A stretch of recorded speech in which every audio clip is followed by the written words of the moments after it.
Good evening, everyone, and welcome to tonight's Yountville Town Council meeting on Tuesday, June 19th, 2018. I go ahead and call this meeting to order for our regular meeting. We did meet for the purpose of interviewing applicants for several vacancies on our commissions earlier this evening. But with that, I invite a roll call for our regular meeting. Councilmember Durham. Here. Councilmember Dorman. Here. Councilmember Moeller. Here. Vice Mayor Dornbecker. Here. Mayor Dunbar. Here, please join us in the Pledge of Allegiance. I pledge allegiance to the flag of the United States of America and to the republic for which it stands, one nation, under God, indivisible, with liberty and justice for all. Thank you. Next up is the adoption of tonight's agenda. If we could have a motion on that item, please.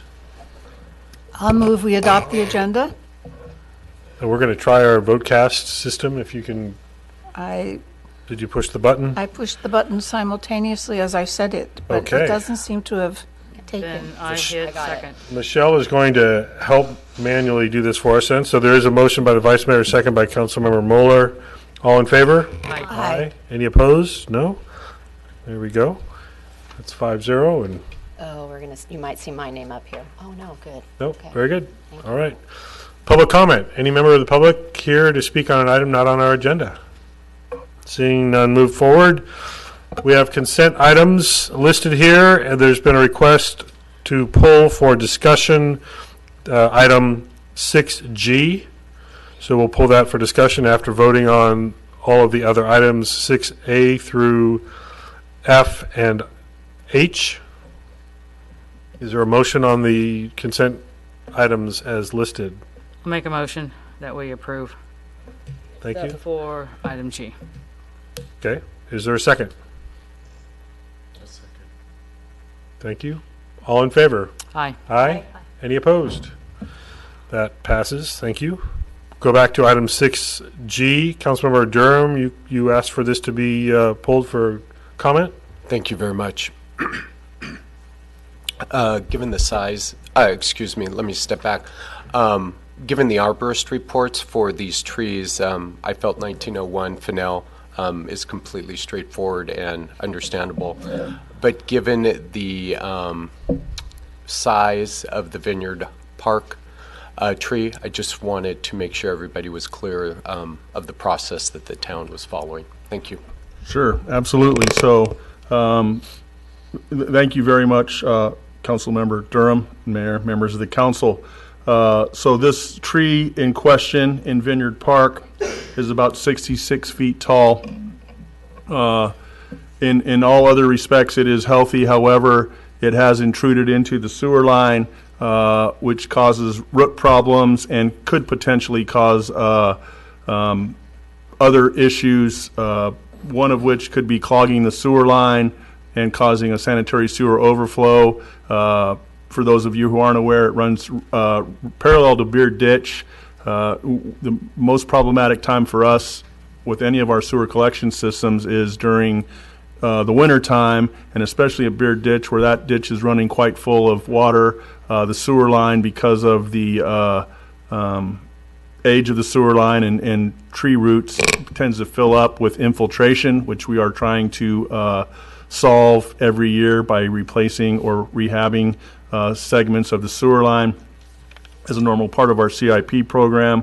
But should that line get full of water and then get plugged up, it would then overflow potentially into Beard Ditch, which would trigger a regulatory requirement that becomes very, very tricky and quite tough to negotiate out of. It would no doubt also include a fine. I was reminded that there was a tree that fell over at up near the Veterans Home, and we thought it was one of our sewer lines. Turns out it wasn't one of our sewer lines or anything that was connected. It was quite close to the pool. They really got lucky with that tree that fell.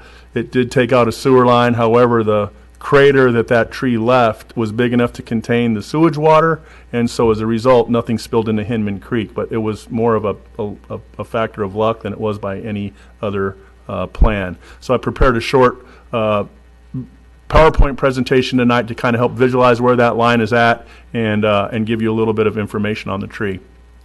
So this is A line. It runs on the very eastern edge of town. Basically, it runs from Yountville Crossroad all the way down to our sewer treatment, our pump station, our old treatment plant, and now the pumping station at the very south edge of town. It collects the sewage from most of the eastern part of town, so certainly the Washington Park neighborhood, the Vista neighborhood, Vintage and Heritage neighborhoods all are collected by that sewer line.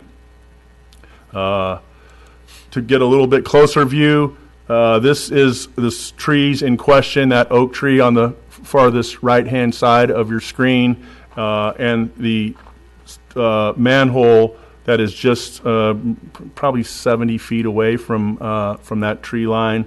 And then the problem with this particular run of trees is we also have 3 other trees, London Plains, that are also sitting up over that sewer line. So between the 4 of them, we have 4 quite large trees, all with very invasive roots that are clogging the sewer line and causing infiltration and inflow. This is a picture of just one area of that sewer line, and you can see, even with this little amount of water, how much that root is causing problems. And this was from a video taken earlier this year. This is what happens when you let the roots go and aren't able to get to them or neglect them. So as you can see, it doesn't really matter the type of pipe. These are all different types of pipe, but the results are all the same. And for those of you who have had a home that has trees in it or bushes and have had a similar problem, then you can certainly identify the problems that we have with roots and trees. It would not be our choice to take this tree out in any other case, but because of where it sits and because of the damage it's going to cause or potential damage it could cause, we're requesting to have this tree removed. So with that, I'm happy to answer additional questions if you have any. Councilor Durham, No, that's perfect. Thank you very much for the explanation. is there a replacement plan as we would any other private property owner? Yeah, absolutely, Mayor. We will be replacing them, and as you know, our past practice, at least in the most recent past, in the past few years, has been to replace it with a mature tree. So in that particular area, we're actually consulting with the landscape architect who has helped us in that park to a great extent, Peter Wint. He's going to provide some choices of trees, and what we'd like to kind of create in that area is kind of a mini grove at some point. So hopefully add some picnic tables out there. It's a longer term plan, but we will definitely be replacing that those 4 trees with 4 mature trees closer in, away from the sewer line, and something that's not going to provide any problems to the sports court. So we're going to try to negotiate those 2 different challenges. So you're requesting a single tree tonight, but there are 4 that you're Well, expecting there's 3 over time? additional trees that do not require council approval. As you know, with our municipal code, oak trees that are over 12 inches in diameter require council approval. So the one on Fennell was a heritage oak. However, the one in Vineyard Park was a protected oak. So 2 different classifications, but both require council approval for removal. The other 3 trees do not require council approval, but they met the same conditions that we go through to make sure that we're removing these trees in the same as we would review for anybody who came with a tree removal request. Okay, thank you. Councilor Dorman? Thank you. So how far from the line is this tree? That's probably somewhere in the neighborhood of 3 to 5 feet off the sewer line. And is there current encroachment into the sewer line? There is. And how have we been managing that? Do we go in and clean it out? We or? do. Yeah, we send in. We have a vac truck that has a high pressure water jet system with a series of cleaning heads on it, and they send it in there and it cleans it out. And so is there, could we trim the roots? Is it sufficient? I know there was a formula I read in one of the arborists report about the diameter times 10 or something. Is it, given the distance from the line, is there a way to trim the roots? No, that was a different scenario. So with that scenario that you're talking about, that was for excavating around the tree. That times 10 times the diameter. That's just a normal routine to trim those roots because it's kind of like the very fine hairs that you would see on a maybe a carrot or some other kind of a root vegetable. And then as those roots get more nourished from the sewage collection system, they become more mature and certainly bigger, and then more damage to the pipe. We come in and clean on a regular basis. We clean the entire town once a year. So, and then we have other spots called hot spots that we clean on a more frequent basis, monthly, quarterly, every 6 months, depending on where they're at, how often they get clogged. And so what we try to do is remove those hot spots and create better fixes for them, so we're not trying to respond to maintenance on a routine basis, and instead are able to provide a system that is, number one, not letting infiltration and inflow in, which is basically treating clean water as if it's sewage water, which costs a lot more during rainy weather, overwhelms the system, and at a minimum level causes us to provide more maintenance in the system than we would otherwise provide without those tree roots in the system. So, And is this a hot spot on your current schedule? it is not an official hotspot, but it's something we watch and make sure we clean more often than we would clean somewhere else. And I think when I talked to you earlier today, you said that we are planning to slip line that section. We are. So when we slip line it, we'll cut the roots, right, and We start will, yeah, clean. completely clean that pipe, completely clean it. Thank you. Yeah. Vice Mayor? And can you confirm that this is just west of the, I think it's west of the tennis courts? Just east of the tennis courts, Oh, just right. east. So if you're at the restroom and the tennis courts, and you kind of sneak around the tennis court corner there, it's kind of heading towards the flood wall there.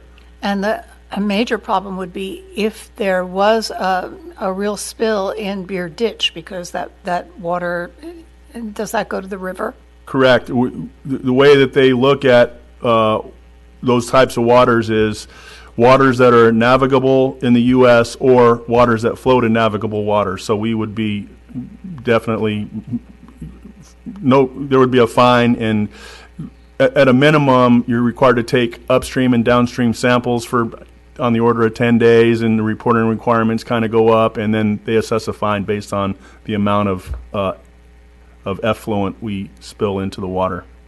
Thank you, Joe. You bet. Any other questions? Any member of the public have a question? No? So with that discussion and explanation, is there a motion to approve this consent item G? I'll make the motion.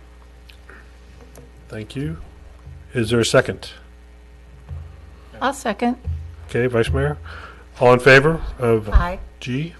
Aye. Any opposed? I'm an A. A no? Okay. So is that, Councilmember Durham, are you a yes? Aye. Yes. So that's 4-1, I believe, with the dissension, Councilmember Dorman. Yep, there it is. Thank you very much. We have no presentations or public hearings, so we're going to move on to item 9A, which is our municipal code amendment as listed here regarding second residential units. Sandra.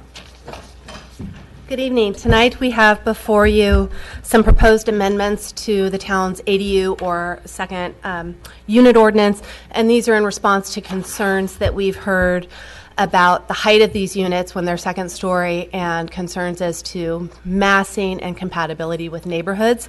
And to provide some of the history, back in May of last year, the town adopted its ADU ordinance, and the purpose of that ordinance was to conform the town code to the new state statutorily mandated requirements. One of those was to require a second floor ADU over a detached garage where 5-foot side and rear yard setbacks were maintained. And that was a departure from the town standards at the time that required a 15 or 20-foot rear yard setback for a second floor detached unit, as well as an 8-foot setback in at least the Old Town Historic District. So it wasn't really viewed as very compatible with what the built environment that had been established.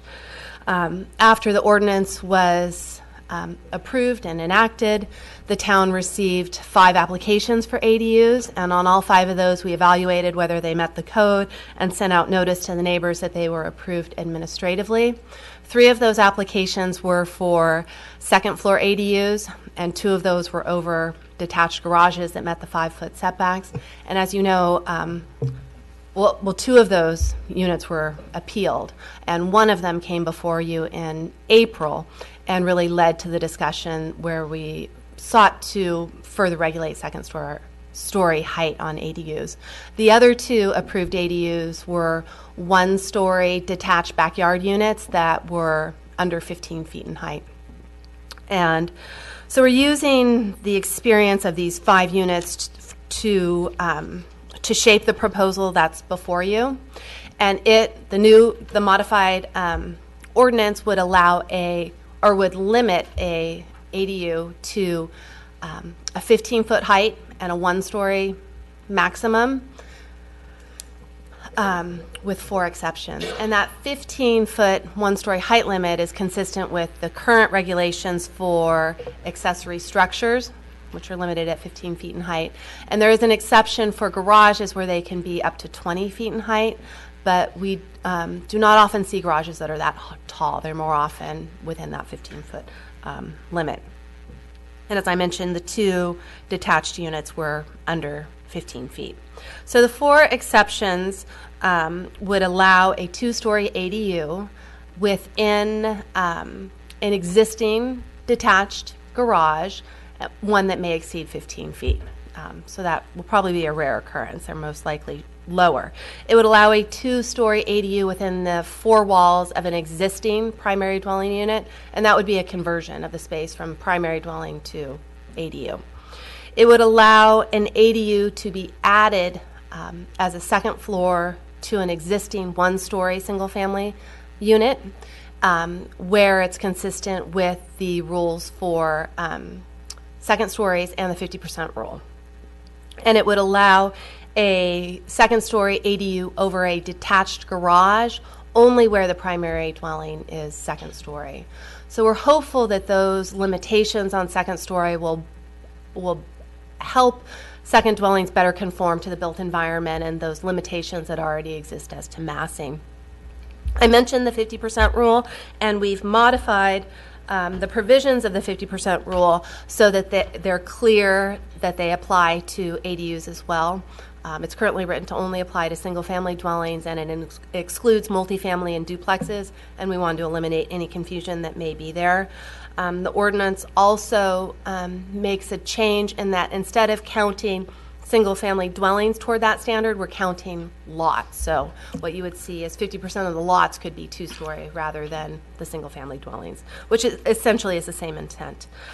We've included a provision that the washer-dryer hookups are located within the ADU itself rather than a shared space such as a garage.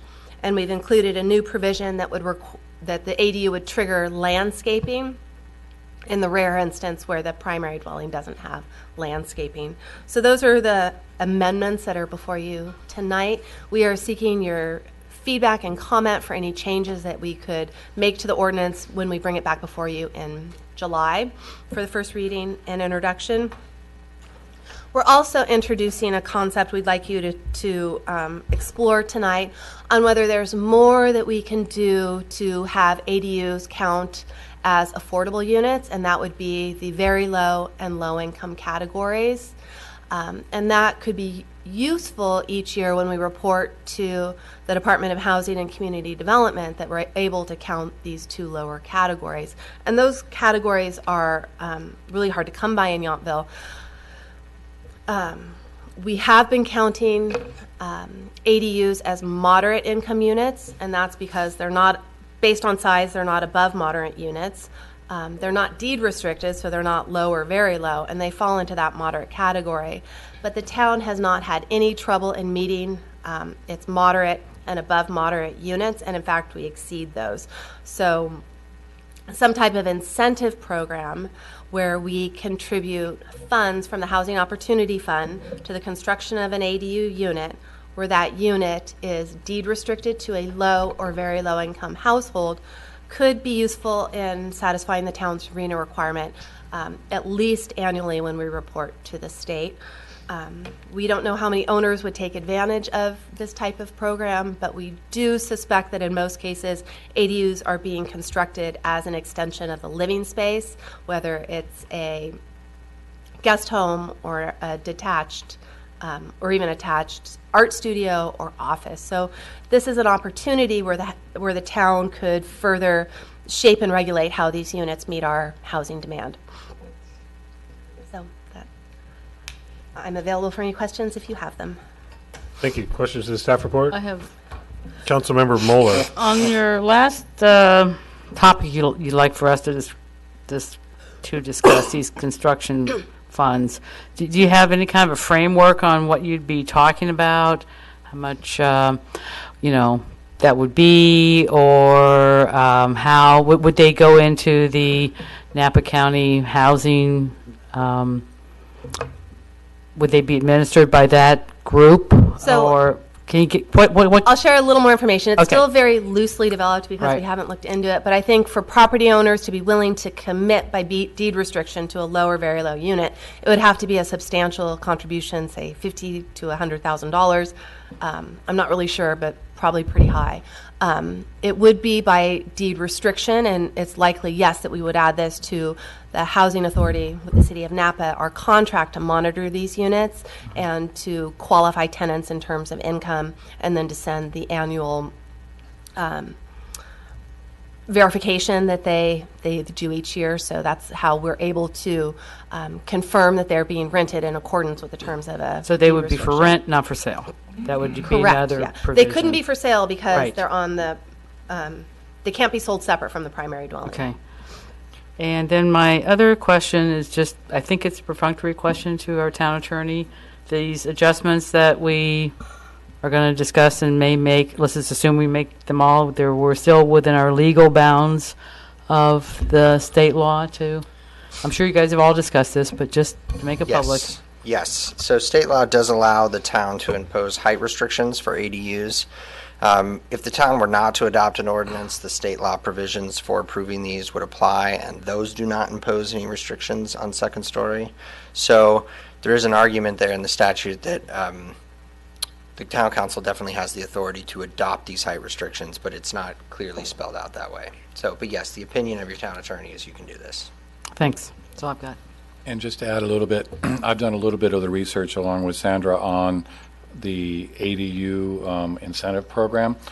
Typically, the dollar amounts that you're seeing in the Bay Area are $50,000 to $125,000, and the higher amounts are for the low, and the reason being is rent and everything is going to be limited. So in most cases, for us to receive low units, we're going to have to help create the housing stock. I'd also point out you have an item that you've been discussing a little bit, which would potentially the TOT increase for housing programs.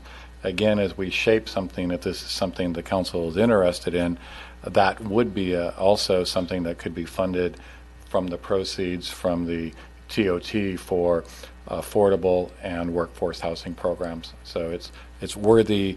We're just kind of interested if you'd like us to do a little bit more homework. But as the planning director pointed out, in most cases, to get the units we need, which are the low and low, we're going to have to significantly incentivize and deed restrict. Is there an industry standard on the length of deed restriction? 30 years typically? 30 years is, I mean, I would prefer longer, but I would say 30 is the minimum that we would look at, and then we'd also have to have some trigger and resale. The good news is that there are some communities doing this. We've done enough research to know that I wouldn't say it's wholesale yet, but there's certainly some places looking at that we can do some more legwork on that and bring back some concepts for you if there's an interest. It could be a sliding scale of more money up front if the duration is a longer term. Correct. Right. Okay. Other questions from council? Councilmember Dorman? Thank you. Thank you. So could you just put in layman's terms for me how the 50% rule will apply to these, could it end up that both the primary residence, for example, could it end up that both the primary residence and the, let's say a garage ADU, are both two-story on the same parcel? Yes, it would allow that in that the unique circumstance that the primary dwelling is two-story, then the second floor ADU over a garage would be permitted under these rules. So it would limit two-story massing to a parcel rather than allowing the more split-level height on a one-story dwelling. And it does regulate height by parcels, so 50% of the parcels could go up to that two-story limit. 50% of the single-family parcels. So where you have a duplex or multifamily on the block, those would be excluded. And in most cases, those are already two-story. Thank you. Say you would not be counting on a parcel twice, you would count it once. Okay, Councilmember Durham? So I'm sorry, are you saying that we would pay someone $50,000 to $125,000 to give us a deed-restricted rental unit? Yes. Excuse me, not give us, but To restrict the rent of their unit to a low or very low-income household for a period of time. And it would require that it be rented rather than vacant. correct. And then, so I'm confused here in terms of. Sorry, I'm jumping back and forth between my notes. So RENA, the RENA objectives. What determines if something is very low? Does the size not also determine the rent? I mean, most of the ADU units that have been approved are approximately what floor space, square footage? Between 300 and 500 or 600 square feet. So is- they're smaller. Which is tiny. So, right. But, so my question is, therefore, doesn't that put it into the very low category? No. So the market does definitely regulate it, and it rents at a lower rate than it could if it were larger. But it's here in Yountville, even low and very low income properties are at the higher end of the rent because of what those categories are based on the median income in the area. I wish I could come up with an example, but one of looking simply at the moderate income units at the Vineyard Oaks project, I think the one bedroom goes for about $2,500 a month, which is Still way above pretty the. steep for a moderate income unit for a one bedroom. So there is definitely value in restricting them to the low and very low income categories. And those rents are determined based on medium income, based on household size. So if it's smaller, if it's also based on household size, then smaller only, would allow only so many people in there, so therefore it's helping to keep. The reason I'm asking is just, I understand the idea, that's a lot of money coming forward if we were to really wanted to participate with that and really get our, Right. really put a push behind it. We So- certainly want to get something out of it if we were Yeah, to contribute. understood. That's So I it. could share too Yeah. that RENA is probably most important each year when they're those numbers are allocated to us and we redo our housing element. And we have to prove to the state that we have sufficient land zoned for all of the different income categories. That's the big time RENA is counted. But it's also beginning to be counted annually when we report on the progress of our housing element and we share how many units we have and how many we still need to satisfy. So the state hasn't come down with a hammer yet on, well, sure, you may zone for it, but you're not getting these lower income units. At some point, I think they'll come to us and do something. Who knows what? And if I could, I think, Councilmember Durham, Council, that's a great example of if we have multiple programs that show that we're trying to work to achieve that, that's going to look favorable. We don't anticipate that a lot of our property owners, frankly, want to give up control of the ADU. As Sandra mentioned, most of them are being built for personal use or extension.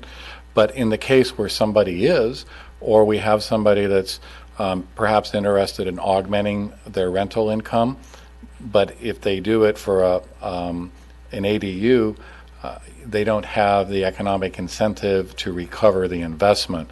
And I think that's what we're looking at. I think this would be one of several tools that we look at. I don't think you're going to see a run on people signing up for $100,000 to put a deed-restricted ADU. But if we get a couple, that makes a big dent in our overall. And I think what we heard from a lot of the general plan and vision workshops towards the end is if we can take a little bit from this pot, if we can get a little bit over here, let's try and have a comprehensive. So for us, we do think there may be some folks that would be interested, but without the economic incentive, they're not going to. Thank you. Okay. Councilmember Mueller, any questions? Vice Mayor? Yes, I just wanted, please, Sandra, to clarify, but if the primary residence is a one-story residence, then they cannot add a second story to the garage for ADU. Is that correct? Correct. Thank you. And I just wanted to say that I definitely support the idea of having this incentive program because low and lower in our town is just not going to happen without some sort of incentive. Thank you. The question I have for you, Sandra, how does FAR factor into this? If you do have a single-story house and they want to build a second floor that is an ADU, if that single-story home is already close to or at their FAR maximum, are they still allowed to do it? Or would that potentially be another incentive? They're limited, but they are eligible for up to 300 square feet of an FAR exemption for the second dwelling, the ADU. So there is room, and there oftentimes is a little extra room in the house that they could use for that. Ultimately, it's regulated by FAR, so they can't exceed that. They would still be limited to the original FAR? Mm-hmm. Okay. With the exemptions or exceptions Right. that are allowed. Mm-hmm. Okay. Okay. No other questions of the staff report at this point? Okay. Members of the public, anyone like to share your thoughts or questions about this? Kim, yes. Hi, Kimberly Cook. I just want to say one of the great things about living in this town is that we all have a voice. And I wanted to say thank you to management and Sandra and her staff and to a couple of our council members who helped do some research to recognize that there were some changes that could be made to this and to put the work in to get it done to make it so that ADUs can still be built but that they will fit the character of our town. So thank you for all that work. Thank you. Thank you very much. Would anyone else like to comment? We'll stop with that really positive one.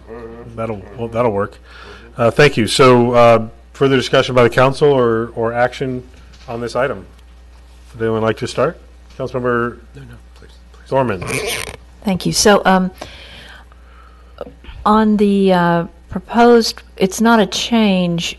It's item 12. It's .030 A12, which is A is requirements for all second residential units. And 12 says a minimum of 100 square feet shall be provided for use as common space by a second residential unit, of which no less than half shall be directly accessible to the unit. We did come upon this in the appeal that we heard because it had a fairly large deck, and then they were going to have to go downstairs through the garage out to the yard.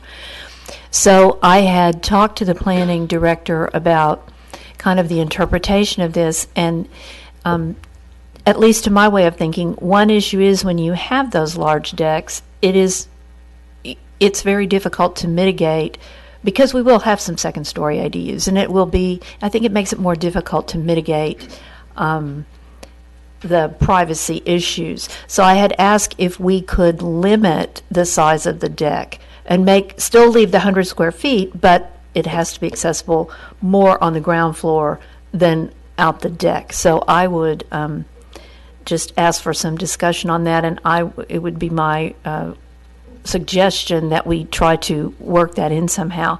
And then along the same lines, arising from what we learned from the appeal, where the planning director has said that they have added washer and dryer hookups within the unit, I personally would take it one step further and just make it very clear that they have to have the sink, the appliances, the bathroom, the washer and dryer, all within the unit, and the air conditioning and heating controls, so that we don't get into a situation where maybe there is an upstairs downstairs situation and they're not within the unit. So those are my two items on the revisions before us. Thank you. Specific thoughts on the affordable housing recommendations? Yes, thank you. On the affordable housing, I think it's certainly worth exploring. As I understand it right now, our ADUs are really more for personal use of the owner, and I think an incentive may be necessary to change that mindset to make them available for affordable housing. So I would certainly be in favor of at least exploring that. Councilmember Durham?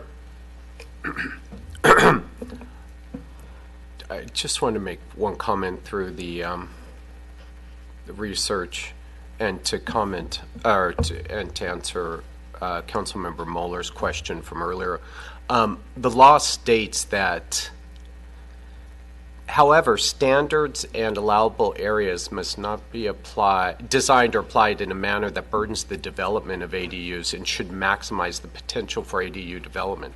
Everything that we've talked about and everything that we've done is doing that. So I just want to bring that up because I know we live in California, which is a very litigious state, and I've spoken to quite a few communities, planning directors and planning people who all felt that with making the effort that we're more than staying within the parameters of the law to develop the ADU units. With that being said, I agree with Councilmember Dorman about the size of the decks. I think it should be part of the discussion. And then as far as the 50 to 125,000, I would like that discussion. We're talking about TOT later, so that I think that's going to play a big factor in how we can move forward with these things as well. Excuse me. Sorry. But also in reading, and I'm still trying to get my head around all this, there were graduated fees. There were all these other things that were done to help keep the sizes down, to help therefore keep the rent reduced. So I definitely want to make sure as we're moving forward that maybe we have 4 options we can give to people who are building to besides just this one option of 50 to 125,000 to get them to have a unit that would fall in at least the low range for us in Yountville.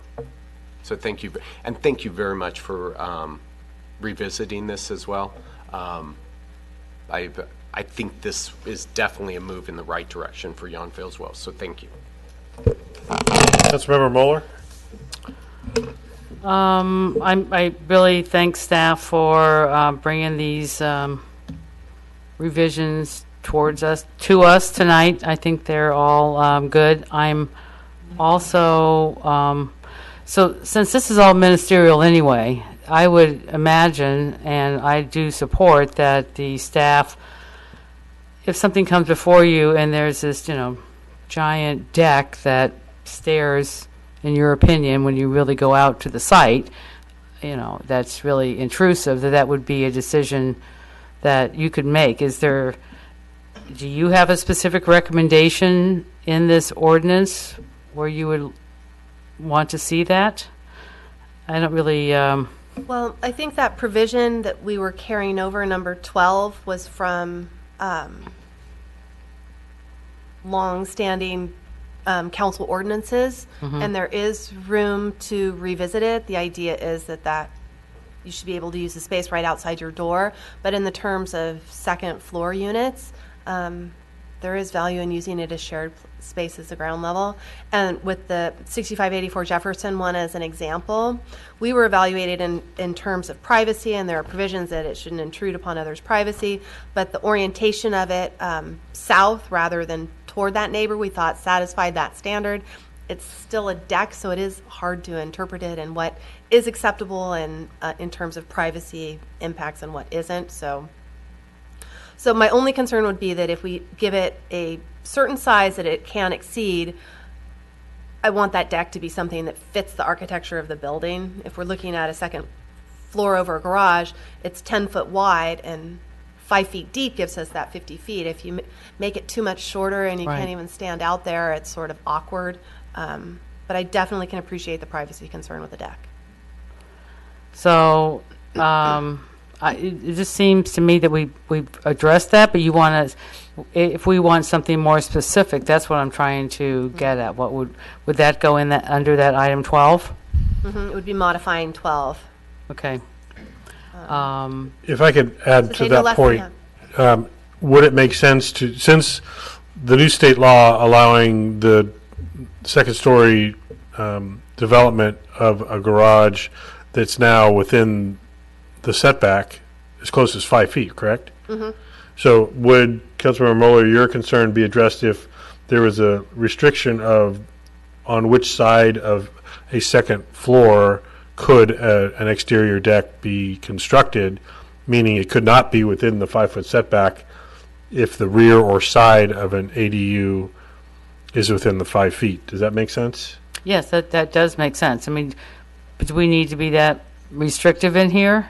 Because this is we're not going to approve it. This is a ministerial approval. But you need the specifics of something like that in Yeah, I'm there? trying to offer the clarity that you're, I think, Yeah. talking about, which is if it's going to be up to Sandra's discretion, the applicant should know if this thing's in the back left corner, they can only put a deck on the front or the right. And know. then I would add, Yeah. that privacy, that's very difficult language. I just can't come up with it right now, but the privacy should be a concern. And that's very subjective because somebody might say, oh, I can see, a window or a house 3 feet away. And that's, in my opinion, would be kind of ridiculous. But if it's totally looking into somebody's, upstairs, whatever, that would be relevant. So how would we go about, so those are my intents, is to make sure that, a privacy issue of a significant nature is evaluated by staff, but not so much that it's, you're never going to have a deck, and we have the square footage minimum. So we do And- evaluate it and the in terms of setbacks already. privacy. We required it that it was on one of the interior elevations, not the two side-back sides. Right. But we also did require on that appeal that they increase the size to the 50 square feet to meet this standard. They'd originally proposed it for smaller. So there is that tension there, where it's automatically on the interior elevations and not the side that faces the properties, but the size itself allows for more gathering out there. I'm not sure what the answer is. Yeah, I'm not either. Sorry. So What's it- I'm still kind of stuck. Maybe somebody else has an answer. So I'll go to the easy part first, then about the bringing back something that addresses the low and the ultra low. And I do definitely think that we should talk about that. But further down our agenda is the workforce housing too. So I think we should. Don't see why these, shouldn't also be allowed to be workforce housing. That's going to be a whole nother discussion what that even means, but I think it's somebody who has a job that can't qualify for low or ultra low too. So I want it, if we do bring it back, be creative and broad about allowing for that as well. If I could, I want to interject here because I see we're introducing the concept of the incentive program, not that it will be included in. No, I completely I just understand. want that. to make sure that It's going to be brought back, but when it is brought back, I Just just wanna want to have the extra thought about workforce housing in there as well. Because I think we could do all in the same document, perhaps. So I'm still stuck on exact language that we can deal with the privacy. It seems like we've got the setback issue taken care of in another section, so. Okay. Vice Mayor, your comments? Well, I'd like a little more clarification from Councilmember Dorman about the additional things that she thinks should be called out in the ordinance about, are you talking about the gas turn off and the water turn off and things like that? That must be within the ADU itself? May I? Well, yeah, would it satisfy your concern to see all utility hookups? Actually, that would go a long way toward it. But the way I see it is a second residential unit shall have the following within the unit, and then we would just list heating controls, cooling controls if provided, kitchen sink, built-in appliances, bathroom, washer, dryer hookups. Just combine it all into one and make that clear. Gary, do you see that as appropriate? Yeah, I think that amendment would work. Okay. And you had a second one, I think? That was on the deck. Okay. And, well, I'm very much in favor of the incentive, but that's not part of this, so I'm willing to just, with that one change, I would be willing to support this ordinance. But it is within the discussion if you favor the concept of the incentive. I do. Okay, just so that we have that clear. Great, thank you. And working backwards, I think it's worth pursuing also the incentives for affordability. We'll see where that goes and what exact language we might need to consider in the future. I think the concerns about privacy with an outdoor second-story deck have been addressed. I think if not, if we come across a circumstance, because we do have such small lots and some of them are very much on top of other lots, that we can do just the same thing we've done here, which is modify the ordinance that was adopted to make it more appropriate for Yountville. We knew this was coming. We talked about this when I know the Cooks were here and brought up some great points about options that they were aware of that they presented. We knew this was going to be a very challenging state law for Yountville because of our lot sizes and how things are configured. So we may not be finished with modifications as we have things come up.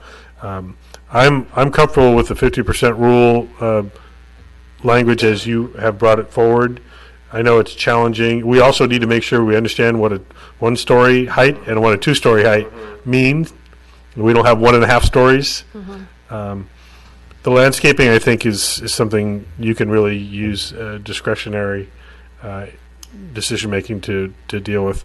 I think it does make sense with the utilities. We want these to be self-sufficient, affordable units to some level of affordability. We keep grappling with what that means, but I think the market is going to dictate some of that affordability in its own when you're talking about under 600 square feet of living space. So I support the amendments as presented and the concept of some incentives, regardless of where the direction heads with our later TOT discussion. We have some resources that we can put toward this if we need to. Is there any further discussion? Or Councilmember Dorman? Just to clarify on the deck, and I'm certainly with you, Councilmember Moeller, on it's a lot easier to say written than it is to easier to say than it is to write it down. So what I'm thinking is, and also with you, Mayor, that we do handle it, but I'm thinking if we could be a little more specific on 030A9, where it talks about for a second residential unit that includes a second story. That's where we talk about we lessen the impact of privacy. If maybe staff could craft something they could be comfortable with to add a deck, if it includes a second story, including a deck, then maybe in addition to glazing, maybe there's some sort of screening. I mean, something just to take a look at that, to cover it all. Yes, we'll do that. We'll bring you some ideas. So you're looking for direction, not an actual vote at this time, correct? And you've received proper direction, I I've think. received it, yes. Thank you. Very good. Thank you very much. That takes care of that item 9A. Item 9B, we'll go right ahead to our operating budget fiscal year 2018-19. And I see that our finance director broke no speed limit laws to get here, but she is here on time to present. Thank you for that and for your patience and flexibility with me. Pretty awesome day for my family personally. We were celebrating my dad's oath of citizenship for our country. So I appreciate the flexibility. That's wonderful. Congratulations. So before you tonight is our operating budget for 1819. As you might recall, we met at least twice for our budget workshops and covered all of the sections of the budget in detail with you and answered questions and made some updates and revisions. Even prior to that, usually around February, we give you a briefing on what we think our revenues are going to be, and we talk with you about our CIP needs. So this is sort of the culmination of all that work that we keep you updated on, usually starting around February and then quite a bit in May. In summary, we've got about a $10.2 million budget and about a $9.1 million, $10.2 million in revenues and about $9.1 million in expenditures that we expect to occur. In 1819, the budget is completely balanced. The total budget, including all of our funds, special revenue funds, CIP, everything that's going to come in is about $17.2 million. Because we've covered it in detail, I always like to just give you the option at what length you'd like to cover it and take questions from you. So with that. Thank you very much. Sure. Questions of the brief staff report after lengthy workshops and other staff reports? Vice Mayor? Yes. That's wonderful news, Maria. Congratulations to your family. On page, on page 172 of the budget, it talks about, home improvement for affordable and low-income residents, and how we have been doing that and put resources, but it doesn't address an incentive program for future ADUs. And I was wondering if we should have that conversation now before we approve the budget, or if we should wait. Well, the short answer is you'd have to come up with additional money from someplace to fund it. So I think what I would say right now is you have a small amount of money in the Housing Opportunity Fund with some new points coming in.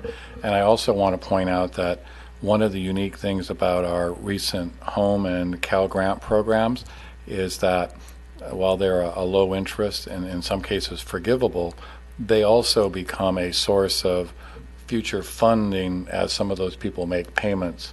So that's an ongoing program. But as we talk about the ADU program, I really do think that plays a little bit more into your next conversation. Right now, the town does have a Housing Opportunity Fund, and it's at the council's discretion as to how we use that. So we could craft some initial out of that. You may recall last year, we actually used some of those funds and did a bridge between the general fund and coming back to that to actually purchase an affordable unit back and then sell it to Napa Valley Community Housing. So we have some discretion, but I really think we're premature on being able to make it a more robust program until we have the identified revenue stream. But it does play well in, Vice Mayor, to the types of programs and opportunities that the potential increase in the TOT for housing programs and services could benefit. Thank you. Yeah, I just wanted to find out. Any other questions? Any members of the public like to comment on this item? Seeing none, is there a motion to adopt our fiscal year 2018-19 budget? Can I just say something real quick? I Yes. apologize. I apologize. I didn't have a question. I just had a quick little Any statement. comments? Councilmember Yes, Durham. thank you. Thank you very much. I wanted to thank the Finance Department and everything that you did during this process. I believe this is my second one, and the presentations and the way you did it even made it easy for me to understand.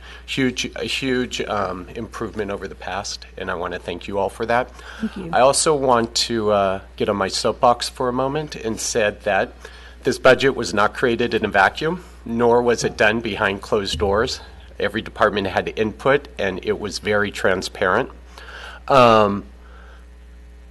They were informative. We had plenty of public meetings. Postings were made everywhere to make these available. And just, excuse me, And just 4 short months ago, we had over 271 protests for our enterprise funds. And at that time, a lengthy discussion was had about how the process happens and how it could be played out. And unfortunately, out of 271 protests, one of those people showed up to our budget meeting. Thank you.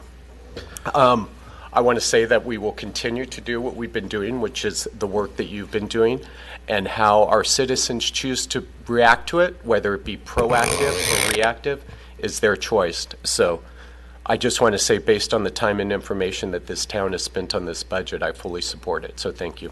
Thank you. Thank you. Any other comments, not questions? Councilmember Durman.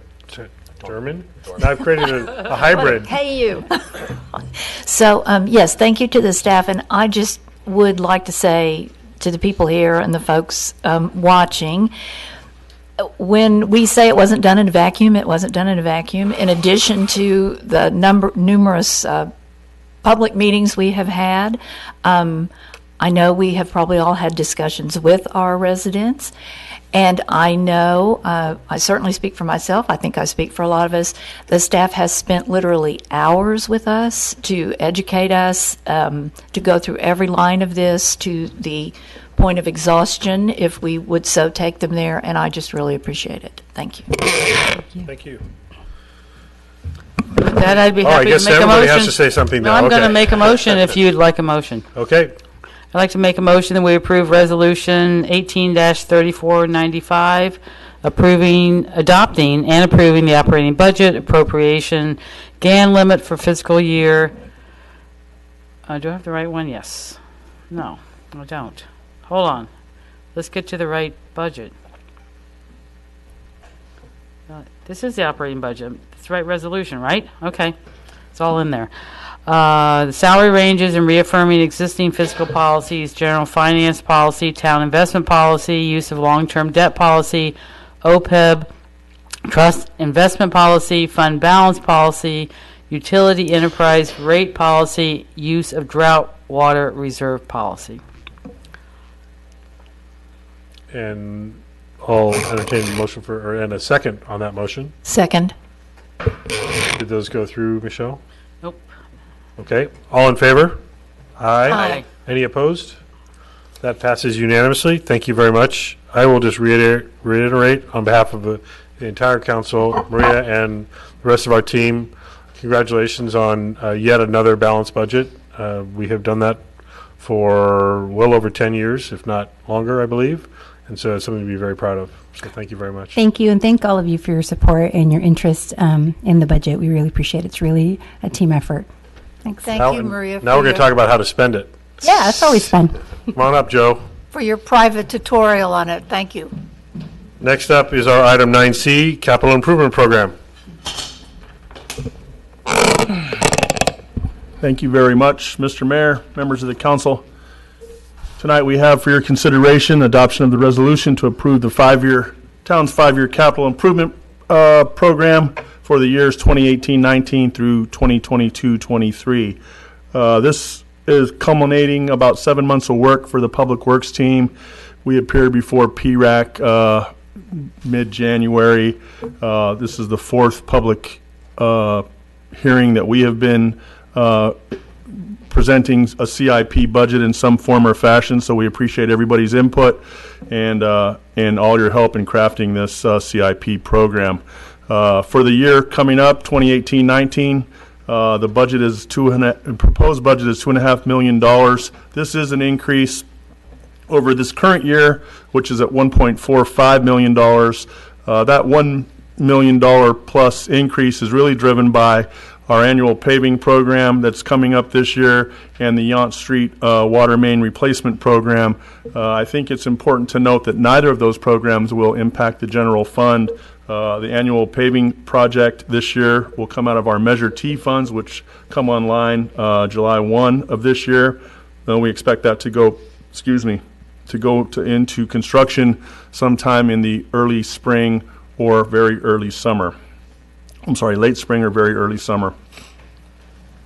And the water line is a part of the council policy and our own practice now over many years of replacing or rehabbing the utilities before we put a road on top of it that's going to last in the neighborhood of 25 to 30 years. So we will be working on the Yount Street corridor. Hopefully, the plan is from Fennell to Mount for the paving program and the water replacement. However, should expected revenues come in above the estimate, we would also like to include the piece between Washington and Fennell so that we then have a road that's basically been paved all the way from Washington to and through Yountville Crossroad. So it'll be a nice piece of road. It'll last a good 30 years, and the water line and sewer line have been upgraded, so those will last equally as long on the order of 50 years for those two. Some of the more the bigger projects that we have for this year are on the general fund side as a replacement of a post office and sheriff's annex roof.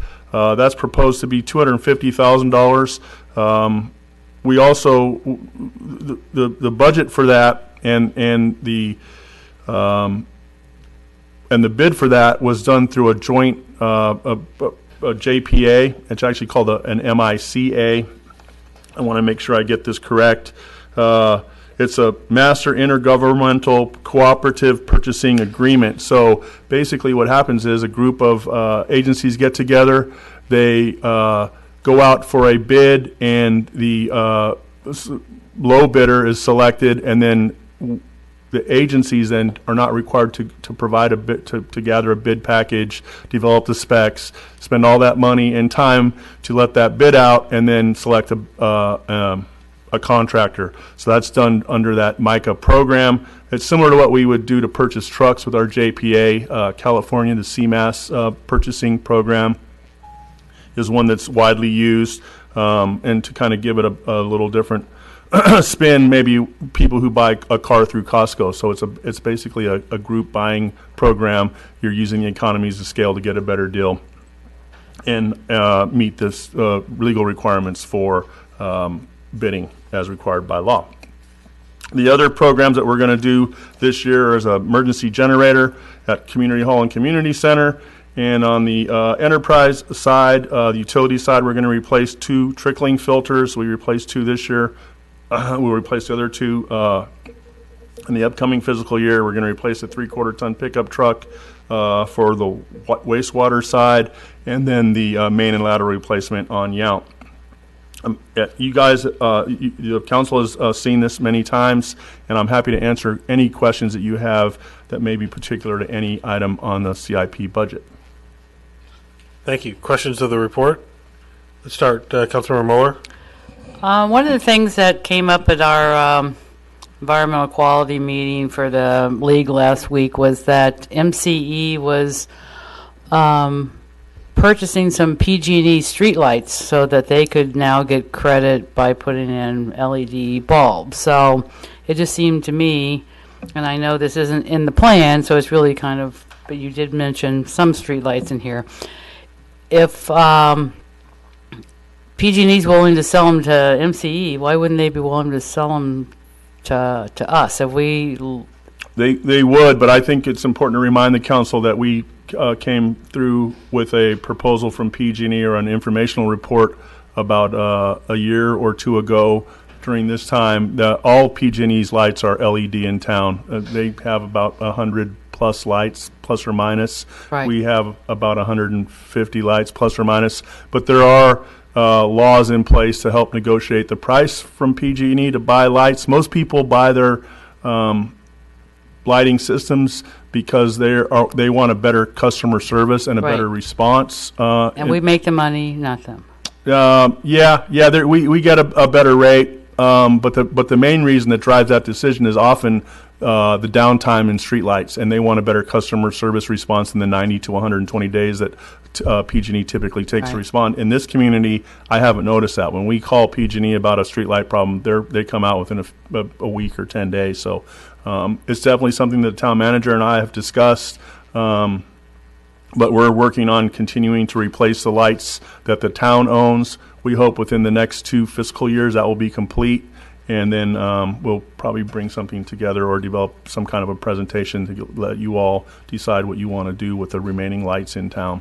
Okay, they're not town-owned. Okay, that answers my question. Vice Mayor, questions? I have one about the wastewater utility enterprise fund. Sure. And I was under the impression that we had done a building remodel. Was that not for the wastewater? No, that was for the municipal operations Okay. department. So 2 buildings They're up the there, if same you're familiar with the property. The one on the top of the hill is for the municipal operations crew. I would say that building that we're looking for, doing some design work in the next year and then building in the upcoming years, that was the original building on site. So that's been in place since 1977, even though all the regulatory changes have definitely caused changes inside that building, including in the lab. We have added a bit more staff, and it's kind of busting at its seams. So it's at 40 odd years old. It's ready for an upgrade. And the other thing I just wanted to say was that I'm glad to see that there's a community alert warning system planned for 2019. Thank you. We have listened to the council at these many meetings, and we try to incorporate some of your suggestions, and we are definitely working for something. OES, we're working with County OES. They're definitely at the very front edge of that, and so we will work with them to see what they come up with and then bring something forward when they bring something to us that looks like it makes sense for our town. Thank you. Other questions? No question about the roof. Okay, all right. Any members of the public have a question or comment on this? No? Okay, move back for any final consideration or action on the capital improvement program. Would someone like to make a motion? I'll make a motion. We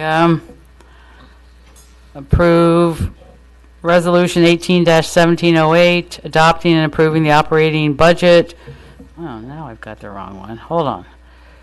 I don't know what keeps flipping around here. Just when I think I've got it.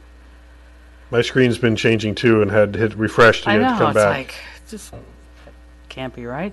Okay. We're getting the voting down, but we have All another right, glitch. resolution, I'm going to approve now, resolution number 18, or ask for approval, 18-3497, approving the town's 5-year capital improvement program for fiscal years 2018 to 2019 to 2022 to 2023, and finding it consistent with the general plan. Thank you. Is there a second? I'll second. Thank you. All in favor? Aye. Aye. Any opposed? That passes unanimously. Thank you. Thank you, Joe. Thank you very much. And Michelle, just so you can note this, on a couple occasions, the screen kind of freezes up and doesn't advance, and then hitting refresh seems to fix the problem. I'm not sure if it's the exact same thing as Yeah, it Councilmember didn't- Moeller, but it might be. It was there and then it flipped back, so. Okay. Moving on next to our item 9D, general municipal election for November 6th, 2018, and all of the elements within that as listed on the agenda. Thank you, Mayor. The item before you happens every 2 years on even-numbered years, and before you tonight is to call and consolidate the general municipal election to be held on November 6, 2018. And this election will be for the purpose of electing a mayor, 2 council members, and having 2 ballot measures, Measure R and Measure S on the ballot. Measure R is an increase in appropriations GAN limit, and then Measure S is the proposal to increase TOT hotel tax by 1% for housing. At this point, I will leave it at that and turn it over to the ad hoc committee to talk about the TOT ordinance. Thank you. And I'll invite, after first initial comments, I'll invite Councilmember Dorman to add to it. The first thing I'm going to mention, so I don't forget it, is there was discussion among some of the other mayors and supervisors that are part of the 2x6 committee that the ordinances be labeled Measure H, so that there would be a uniformity to that. I know we've brought this up. We have the discretion to do that. I don't know, Gary, if you have an opinion on that. That goes out of, I guess, sequence as we have it alphabetically. Yeah, so The general procedure here is it starts at a letter, usually A, sometimes later, and each new ballot question that the council places before voters gets the next letter. That's the typical procedure. There is a section of the elections code that says local jurisdictions can coordinate, but it allows them to coordinate to avoid confusion. There's no case law on this, so there's not guidance from a court. This is what that means. We have reached out to the county elections official. He doesn't seem to have an issue with it. That being said, I would want to reach out to the city attorneys in the other city, Napa County Council, to make sure that we're reading this section the same way. My concern is, I think that the section is designed to avoid a situation where the town of Yountville is at the same letter as a neighboring city or the county, and two separate measures that are completely unrelated have the same letter, and voters don't know which one is Measure H because they both have Measure H. And so I think it's to allow a local jurisdiction to skip over letters when that situation has occurred. I think that's what the statute's for. But I would be happy to reach out to the other city attorneys in Napa County Council and see if they're reading it the same way. So let's just kind of park that for now. Yeah. As we go through the additional discussion of this, there will be a situation where if we all are on board with this, there will be two ballot measures, and if the county is doing H, then the individual jurisdictions probably should not be doing H, even though they are meant to be the same TOT increase of 1%. That could actually work in opposite, that there could be confusion. The whole point of it is to try to understand that this is all the same effort. There just has to be individual measures for each jurisdiction, including the county. Yes, I agree. And it could, in fact, increase confusion having the same letter. For example, if an elected official were to endorse a Measure H and a voter is looking at that, they don't know what Measure H that elected official is endorsing. If a particular interest group has endorsed or is backing it or is running ads, they wouldn't necessarily know that they were in support of the Napa one, but not necessarily the Yountville one. So I think actually having the same letters would work against what that statute's trying to do. But I'm happy to look into this further. And so, again, I want to get into the substance in just a moment, but that can be modified even if we vote on this with this language here tonight. There can be adjustments made to the actual language that would be on the November ballot.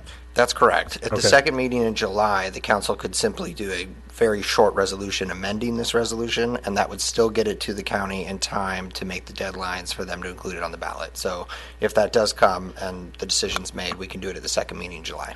And there is a plan, as all of the jurisdictions are discussing this, to revisit the 2x6 committee meetings to try to coordinate language to that very deadline in July. So, yes. Okay, just so we all understand that. So we've had this conversation before. A few other kind of, I'll call them updates. The city of Napa apparently approved today at their meeting to move forward with this 1% TOT that is dedicated to affordable and workforce housing and related services and programs, which is what we are recommending as the ad hoc committee to this council. We understand the city of Napa, the county of Napa, Calistoga, and St. Helena are have already discussed this and agreed to move forward. American Canyon is still considering it. They may choose to do a combination of transportation and housing funding, and they may be crafting a modified version. There was some concern in our earlier conversation about what happens if other jurisdictions are not participating. It appears that almost all, if not all, are going to participate. The details, as we just discussed, of the ordinance can be edited after tonight, based on that July deadline, if there is some uniformity that is desired.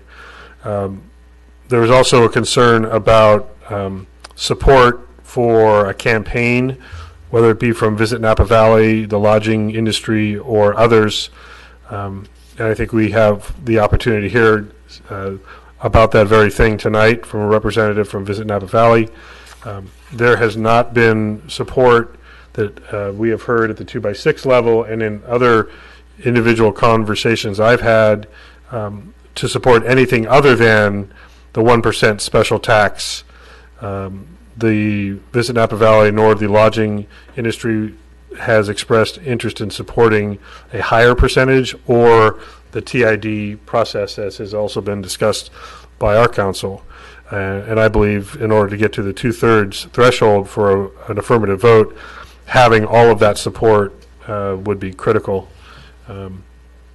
Also, a point I made previously, if we put this on the ballot in November for the people to make the decision, if they want to have visitors' tax dollars go toward supporting workforce and affordable housing in our communities, we're no worse off than we are today.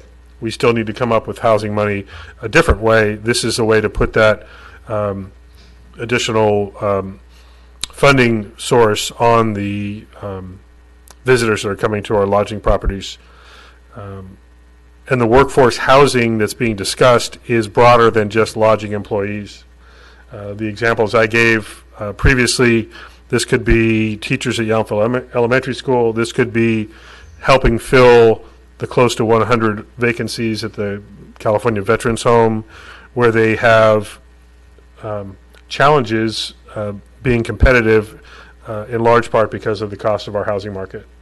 So this is, I think, a very specific way to improve on that. We can maybe just discuss the TOT piece of the call for the election and then move on to some of the other, like the GAN limit and the language of the GAN limit, and if there are any other items the council would like to discuss or the public would like to discuss. So, Councilmember Dorman, you have additional comments? Thank you. Yes, I also want to start with kind of a detail in the proposed ballot measure, and I apologize for not seeing this earlier.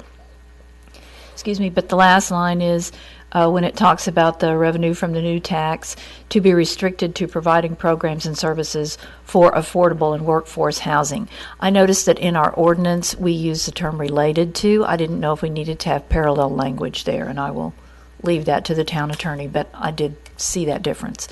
Which language are you highlighting? I'm sorry. Oh, sorry. In the ballot measure itself, where it says restricted to providing programs and services for affordable and workforce housing, I didn't know if we would be better served to make that related to affordable and workforce, like we say in the ordinance, or Yeah, if so- there's any difference there. Well, certainly if we're not I don't know how many over the words we have. 75 word, and there's a complicated formula for how to count a word, as you know, going through this process. The ballot question does not have to mirror exactly what the ordinance says, as long as it's not misleading or likely to be prejudicial, and is a fair analysis of what it is. So it doesn't need to be verbatim what is in the ordinance. But if you're under the 75 words, no harm in changing that, is what I would add. So with that said, I am in agreement with everything the mayor has said and don't really have anything to add. Thank you. Thank you. Other questions from council? Well, it's just Councilmember Muller? questions just related to TOT one? Is that how? Right now, and then we'll move on to GAN and I don't have any anything else. questions, no. Okay, so let's move on to the GAN limit language. That would be another measure that would be proposed for this election. Councilmember Mueller, did you have comments on that? Yeah, I'm Or just Gary, trying did to- you? I just have one recommended change, and I don't want to interrupt, but this came up earlier with Councilmember Dorman. Right before the $3 million amount, the word to be changed to by. And the reason for that is there is a GAN limit that you all just approved in your budget, which is referenced in the earlier part of that sentence. You're increasing that GAN limit by $3 million plus. So I would just recommend the to be switched to by, and that's it. Okay, Councilmember Mueller. So, fast forward, if our TOT measure passes, we'll get approximately $600,000 more. This, We're estimating between 650 and 700,000. right. When we put this 3 million together, we weren't even thinking about this.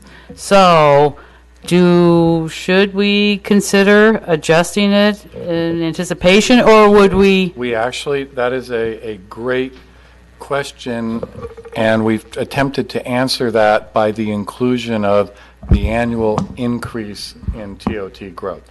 So if TOT increases by that 650, then we will increase that amount by the 3 million plus 650. But it will, it's going to pass Okay, I'm a little confused because, It's an indexed amount. oh, okay, now I got it. Okay. For the next 4 years is what you're Okay, proposing with all this right. language. Indexed by the annual increase in our TOT revenue. Indexed, okay, got it, we're good. All right, that answers that question. Other questions about the GAN limit language as presented? I'll just say that this is an incredibly fortunate condition that we have to go through almost every election, is to increase the ability to use the taxes that have already been generated. And the language, to be clear, no new taxes are created, nor will any existing tax be increased. I think that's very critical language to have in there to make that point. Are there any other questions about any of the other elements for the call of election? For the TOT. For any of the elements Before we at this make a point? motion? No, we're going to hear from the public Very good, before sorry. that, but Sorry, thank you. did you have any other questions of any of, okay? Thank you. I know we do have someone in the audience that is here to speak to this item. Now would be the time. Am I the only person who has I'm not sure. any comment? Maybe. Okay, well, hi, I'm Jennifer La Liberté. I'm consultant with Visit Napa Valley, and thank you all for taking this item forward. It's been a lot of behind-the-scenes work over the last couple of years to get here. It's exciting to see our community, larger community, coming together over a common issue and trying to address it locally. I just wanted to commend you for taking this next step. And Visit Napa Valley will be starting to work with others in the community, like our chambers of commerce and our lodging community, as well as the vintners and other large employers, trying to get folks together and housing advocates to work on a public campaign for these measures. And so that will all be done privately, because you as the government cannot advocate for this election. So Great. others will do that for you. Thank you. Or for us. Okay. Now, before I let you get away from the microphone, because we have talked about Visit Napa Valley's commitment to supporting the effort, and you just addressed it, was there any other additional question about that? You addressed it. Thank you Okay, very much. great. Thank you very much for being Thanks. here. Thank you. Anyone else from the public like to comment on this? Seeing no one else, we'll go back to further discussion by council. Councilmember Durham, did you have thoughts? I do. And I apologize, but it's in my mouth, but it's better than me coughing. I'm totally behind this. Who is not behind workforce housing? Everybody's going to get behind workforce housing. What I still question is the whole way this is played out. Alfredo, Supervisor Pedroza said he wants a regional solution. What does this mean? What are the new ideas? What are the policies? Supervisor Gregory was talking about single occupancy rooms, housing loans, purchases, down payment aids. I just find it interesting that this has been pushed so quickly that nobody even bothered to put together a 5-bullet point policy plan on here's some ideas of what we would do moving forward. And I thought it was interesting. Councilmember Paul Doring stated that if St. Helena's going to do it, they should get a share of what the county raises from the new taxes, since the county has a policy of encouraging housings in the city. So there's all this discussion out there that it would have been nice if this was part of the discussion moving forward. And he also stated, which I'm completely behind, that the lodging industry should pursue a legislative change at the state level that would allow it to use a self-assessment to raise the money for housing. Supervisor Leary in American Canyon, I think, made a very valid... Councilmember, thank you, sorry. And American Canyon made a very valid point. The money in this valley is in the wine and lodging and tourism. And they're asking for a 1% pass-through. But they are not looking at their bottom lines and how much they can contribute to develop housing. I'm a huge supporter of hospitality. I own a hotel. I'm a huge supporter of Visit Napa Valley, and specifically Clay Gregory. I respect him greatly. He made this statement. Logi needs to get the credit for this because they're the ones who are taking the risk of raising their rates, and I think that's a rare thing. This is not a true statement. They're not raising their rates, and as a matter of fact, from the discussions I had, they could have done this as part of the TID, but instead pushed it off onto every community very quickly within a very quick time frame, and insisting that we all have to do it now. Once again, they're not raising their rates. TOT is a pass-through tax that has nothing to do with rates in a hotel. As has been pointed out many times from Visit Napa Valley, 14% is still not a threshold that any visitor is going to complain about and choose to go to Sonoma or Mendocino County instead.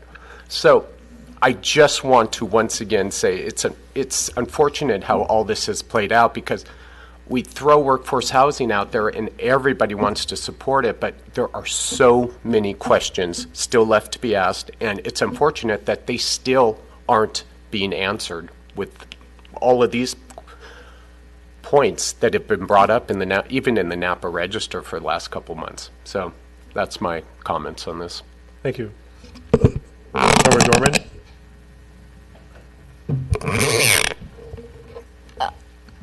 So I said before, and I will say again, I think it really is incumbent on us to give our residents and our voters this choice. And that's how I see it. It's simply a choice. I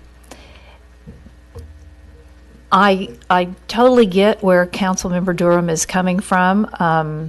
I was a little blindsided myself, but having now sat with it for the couple of months that we've had it, I think one of the beauties of it is it's return to source funding. And so we will, assuming our voters vote for this, we will then have $650,000 or $700,000 a year for us to make decisions for our town about how we want to do the housing.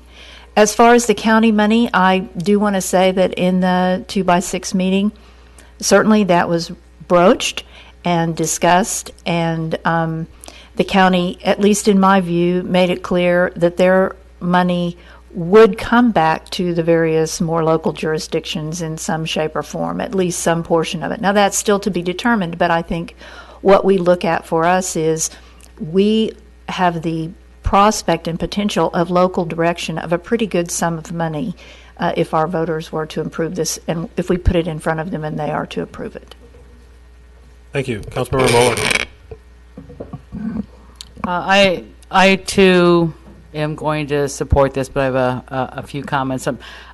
I do think it was too sudden, and that has been very, very frustrating. I would, as much as behind the scenes has been going on, I would love to have had a poll to get some sense about, where our community is and the other communities are going to be on this. But I guess we're just going to have to, we're kind of rushed. We're going to have to make it rush, and we've got to make the best decision we can.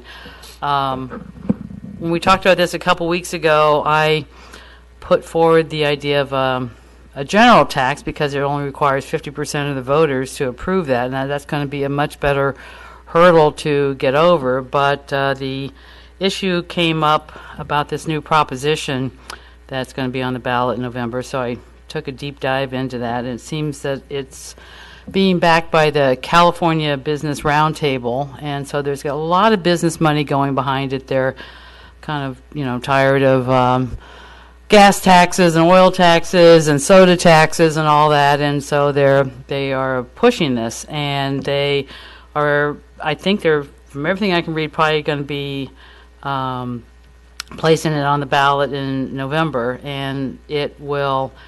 What it's going to do, it's going to eliminate the ability in California to pass general taxes, which just passed by 50%. And everything is, for all taxes, are going to require a 2/3 vote instead. And more importantly, the text of this initiative, it states that it would, if it passes, it would void all simple majority or general taxes that have passed after January 1st, 2018. So, from First, it just seems ironic to me that the California Business Roundtable initiative, if it passes, it only requires 50% approval to pass, but what it's going to do is make a simple majority now become a super majority for all taxes. It's just irony in government, I suppose. So that now a community is going to be restricted to supermajority for all their taxes by this simple vote. Anyway, so I've really had to calculate the risk of if we have a general tax, which we really don't have support for, and it it passes, but then it gets reversed because another initiative passes, where we're going to be. So I think it, unfortunately, is the only and probably the best option we have is to go after the special tax. It's a high hurdle. I'm scared, but hopeful, so I'll support it. And just to add to the irony of the Tax Fairness, Transparency, and Accountability Act of 2018 that you referenced, it would not apply to state legislature, and it would be... Or state property, probably. It would only be retroactive to local government. Right. So just to make it a little more punitive. Or twist the knife. Yeah. Vice Mayor, your thoughts? Well, I want to make the point for our residents that this is not a new tax that is being levied on our residents. This is going to be a 1% additional tax, hotel tax, that our visitors will be paying. And so they will be helping to create housing for the workers who work in the lodging industry. And I think that's why the lodging industry got so behind this. I've been aware of this conversation back and forth for over a year, and so I wasn't surprised. I was delighted when it did come finally to fruition and come as a cooperative effort in the county. I too am very, very concerned about the Business Roundtable tax, the initiative that is predicted to be on the ballot, and it could undo not only this tax, but Proposition A, was it not one? SB1? SB1, excuse me, SB1. Yeah, Senate Bill 1. Senate Bill 1, funds. transportation funding, and so we may lose that as well. But I later have one thing that the league has asked us to do to protest this and come out against the Business Roundtable tax, which I will present in my comments. But I feel that this is an important thing for our residents to have the opportunity to vote on. And I hope that they understand that this tax is not coming out of their pockets, is going to be paid for by the visitors to our town. And I support it. Thank you. What I'll also remind folks is what we're discussing tonight is not the vote on this idea. It's to put this on the ballot to be voted on by our residents, which I think makes it even more of a good idea. It may seem like this idea has come up very suddenly and without a whole lot of explanation or timing.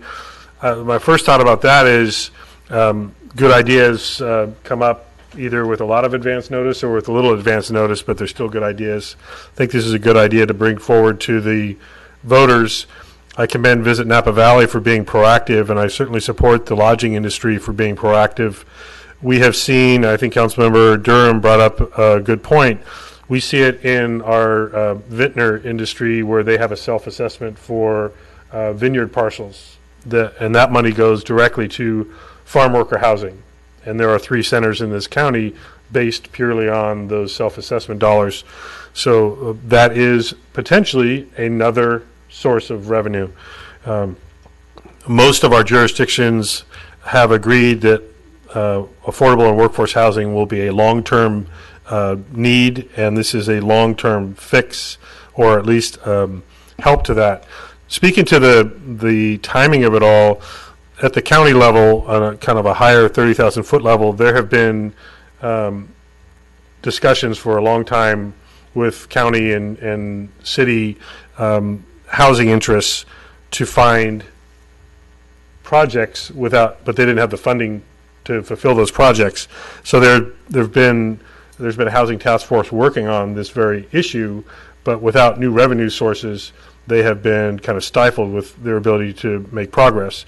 There have been affordable housing task forces with similar programming without funding. So I think there are projects and solutions in place ready to be funded and ready to really be made into reality, even though there may not be precise definitions in the ordinance yet.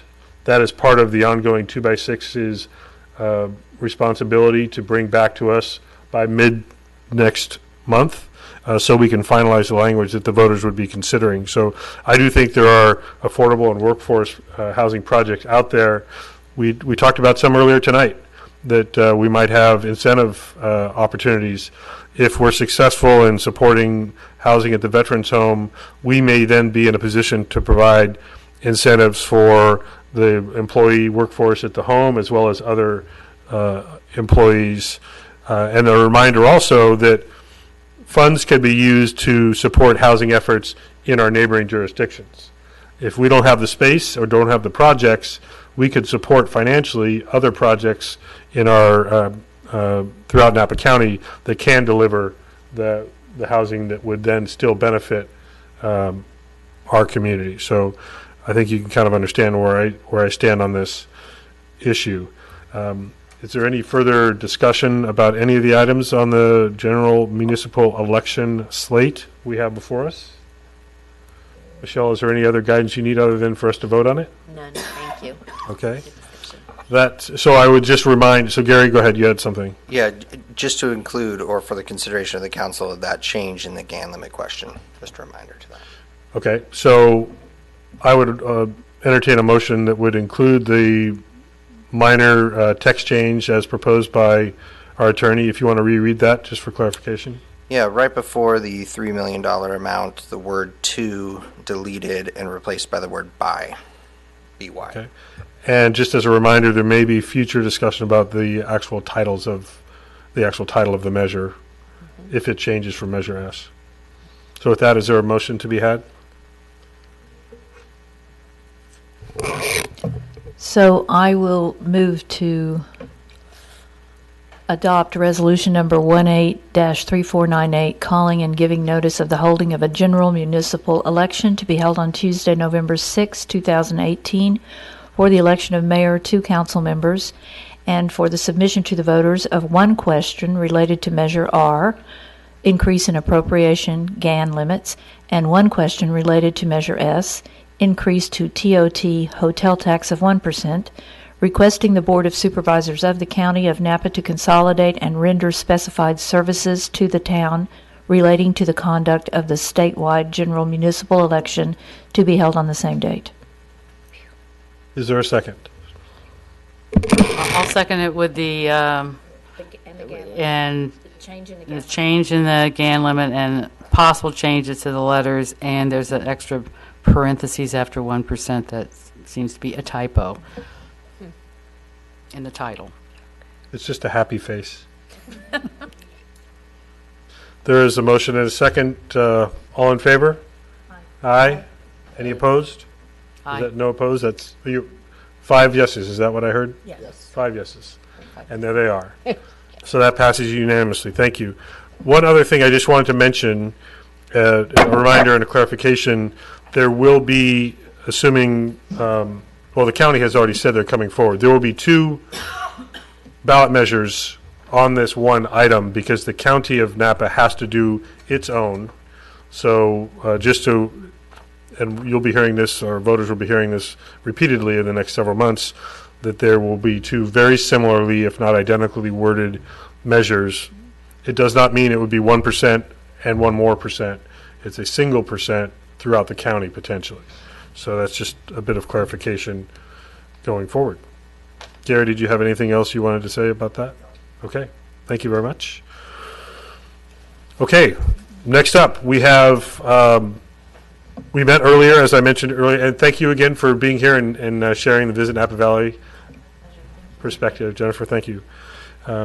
We did meet prior to this regular meeting to hold interviews for some vacancies on our commissions, and I believe our town clerk is going to tell us how those votes went. We'll start first with our Yountville Arts Commission appointments. Yes, thank you, Mayor. The town council interviewed two applicants earlier, Noel Resnick and Kim Cook. One other applicant was unable to attend this evening. We have two vacancies on the Yountville Arts Commission, and at the conclusion of the ballots received from council, they appointed Kim Cook and Noel Resnick to serve on the Yountville Arts Commission with the terms of office to commence July 21st, 2018 and expire July 21st, 2020. And if there are no questions, I would like a motion, please. Okay. Is there a motion as presented by the staff report? Did you want to second it? I'll Lisa, then? second it. You were pushing a button. She was saying it, I think. I second. So, Councilmember Mueller, motion, seconded by the Vice Mayor. All in favor? Aye. That passes unanimously, I believe. Okay, let's move on next to the Parks and Rec Advisory Commission appointment. Yes, thank you, Mayor. The position we recruited for this evening is the high school representative on the Park and Recreation Advisory Commission. This position has been vacant since 2014 when Denning Defer served on this. We have recruited intermittently throughout that time, and this time we received an application from Ricky Carvalho. The council interviewed him earlier this evening and unanimously recommended him for appointment to serve as the high school representative, and that term would commence immediately and expire January 20th, 2019. Thank you. Is there a motion to that effect? So moved. Is there a second? Second. All in favor? Aye. Aye. That passes unanimously. Thank you very much. And thanks to Ricky Carvalho for filling that. I know it's been a few years since we've had it, so it'll be great to have his input on that commission. Napa County Local Food Advisory Council, Yountville representative. Thank you, Mayor. The town council recruited for one position of the Yountville representative serving on the Napa County Local Food Advisory Council. We received two applications for that position, one from Mike Scusia and one from Leslie Kakamisi. Mr. Scusia was unable to attend tonight. However, both applicants were very qualified, and Councilmember Durham reached out to me to ask if there was a possibility of how we get both of those members to serve on the council. So I contacted the county and talked to those representatives, and they have a position open that meets Mr. Scusia's requirements, and then at the end of the year they'll have several vacancies come up, so there will be an opportunity for his skills to be used on that group if he would like to apply through the county, and we have shared that information with him. He's very excited about that group to serve on it, and We're not taking any formal action on that. no, I'm just him of letting that option. Yeah, I just wanted to let you know that because he was very interested, and we were very lucky to receive the number of applications we did this time for all three of our boards and commissions. It was a great turnout for us, which is sometimes difficult in our small community. So council has recommended Leslie Kakamisi to be appointed as the Yountville rep to the Local Food Advisory Council, and that motion will that recommendation will be sent to the board for final confirmation. And So moved. So moved. Thank you. There you go. Is there a second to the Vice Mayor's second? All in favor of that appointment? Aye. Aye. 5-0. Thank you very much. And thank you to all the applicants. Again, as you just said, Michelle, it's very refreshing to have several qualified applicants for our vacancies. So thank you to everyone who has showed interest. Are there any staff informational reports, Steve? No. Moving forward to meeting reports. The Napa County Flood Control and Water Conservation District today adopted its 2018-19 budget. Napa Valley Transportation Authority meets tomorrow. Is there a Upper Valley Waste Management Authority report? We're going to meet Monday, but we'll be looking at the rates. So next time I come back, I'll tell you what's going to happen to your trash rates. And I also have an environmental quality update if you'd like. Okay, go ahead.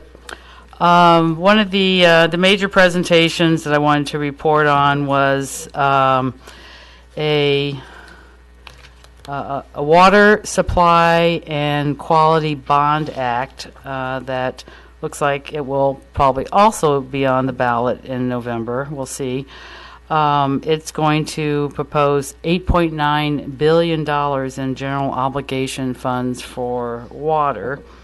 And some of the highlights were they're proposing to spend the money. It'll be almost $2.5 billion of that will be for the watershed improvement, $600 million for stormwater management, wastewater recycling, $400 million. You listening to this, Joe, back there? And groundwater and urban water conservation, a total of $700 million. So there's going to be a lot of money in this bond that is going to hopefully help everybody with their water issues in California. And we passed our policy committee passed it unanimously on up the chain. Is that it? Okay. Vice Mayor? Okay, so there were three big issues that we discussed in revenue and taxation at the League of California Cities meeting the week before last. And the first one has to do with the governor has, in response to requests from additional funding to address homelessness, led by the mayors of California's 11 largest cities, supported by the League. He proposed another $359 million in spending to address homelessness. That's one thing. And the second thing is that we had an update on discussions by the League City Managers Sales Tax Working Group. And this is a very contentious issue about destination allocation of sales tax. And even the people around the table in the tax revenue and taxation committee were split on this, but it's really important and great that the city managers working group is working on it, because there has to be some kind of give and take and some kind of ability to negotiate this. As it stands now, it's really in a deadlock situation. And finally, we were asked to bring these back to our council members who can either participate individually, or I would like to propose that we consider participating as a council.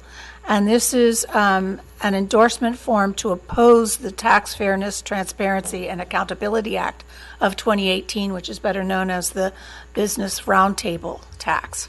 And this is the one that will void the SB1 if it passes, and they are predicting that it will be on the ballot.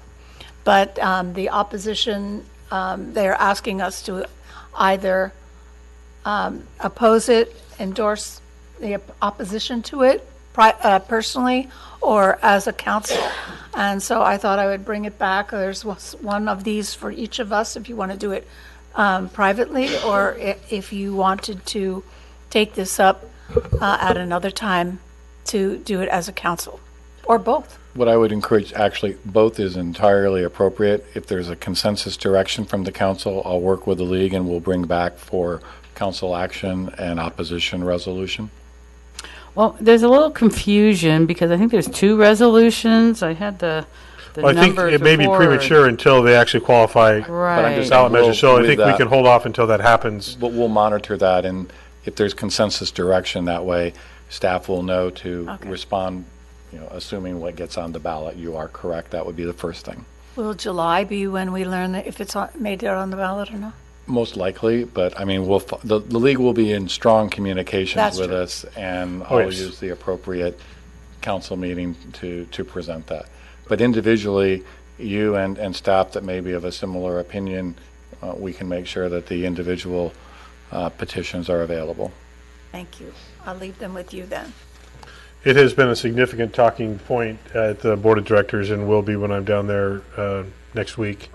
Yeah, there is significant concern of the repercussions at the local government level from the league in particular. Any other And I meeting just want to reports? add that I share Councilmember Muller's outrage and frustration that it only will take 50% to pass that. A simple majority mandates a super majority in local government. I mean, It's the irony. outrageous. Well, the league also basically ejected a league partner who has That's right. substantially funded this tax measure. And so that's how serious the league is taking the concern on this measure affecting negatively local government. There's a lot of money behind it. There'll be a lot of money Fighting to it oppose too, it. yeah. Grocers, right?